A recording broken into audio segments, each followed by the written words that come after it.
សុភាសិតជំពូក18អ្នកណាមិនរវីរវល់នឹងអ្នកដទៃអ្នកនោះគិតតែពីប្រយោជន៍ផ្ទាល់ខ្លួនហើយបដិសេធយោបល់ទាំងប៉ុន្មានរបស់អ្នកឯទៀតមនុស្សខ្លៅមិនចូលចិត្តការយល់ដឹងទេគឺគិតតែចង់បញ្ចេញគំនិតខ្លួនវិញការអាក្រក់មាននៅទីណាការប្រមាថក៏មាននៅទីនោះហើយទីណាមានការមាក់ងាយទីនោះក៏មានការអាម៉ាស់មុខដែរ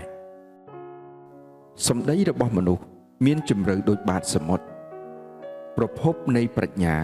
ប្រៀបដូចជាជ្រោះទឹកដែលហូរចេញមកយ៉ាងខ្លាំងអត់ឱនឲ្យមនុស្សពីលហើយមិនរឹកយុត្តិធម៌ឲ្យមនុស្សសុចរិតជាការមិនល្អទេសម្ដីរបស់មនុស្សខ្លៅបណ្ដាលឲ្យមានការឈ្លោះប្រកែកគ្នា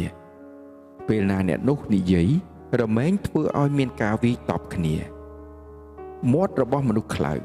រមែងធ្វើឲ្យខ្លួនវិនាសហើយពាក្យសម្ដីរបស់អ្នកនោះជាអន្ទាក់សម្រាប់ដាក់ខ្លួនឯងពាក្យសម្ដីរបស់មនុស្សអុចអាលប្រៀបដូចជាចំណីយ៉ាងឆ្ងាញ់ជាប់ចិត្ត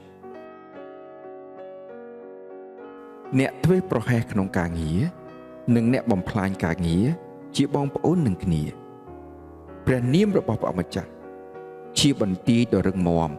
ដែលមនុស្សសុចរិតរត់មកជ្រកកោនដើម្បីឲ្យបានសុខរីឯអ្នកមានវិញគេចាត់ទុកទ្រព្យសម្បត្តិរបស់ខ្លួនជាទីក្រុងមួយដែលមានកំពែងរឹងមាំគេនឹកស្មានថាសម្បត្តិនេះជាកំពែងការពារខ្លួនគេឲ្យបានសុខចិត្តអំនួតរមែងនាំឲ្យអន្តរាយ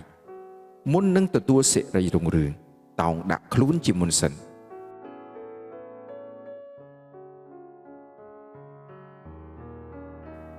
អ្នកណាប្រញាប់ឆ្លើយមុននឹងស្ដាប់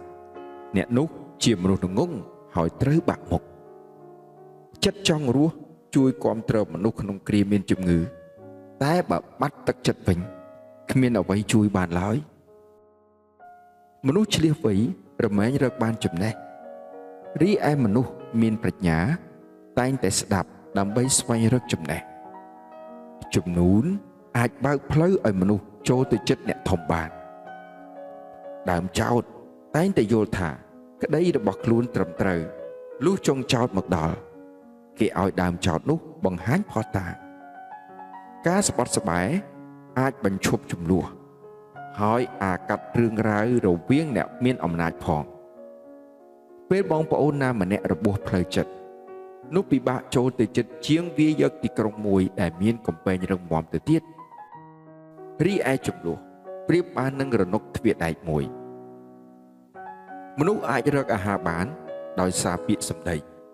ហើយអ្វីដែលគេនិយាយធ្វើឲ្យគេអាចចិញ្ចឹមជីវិតបាន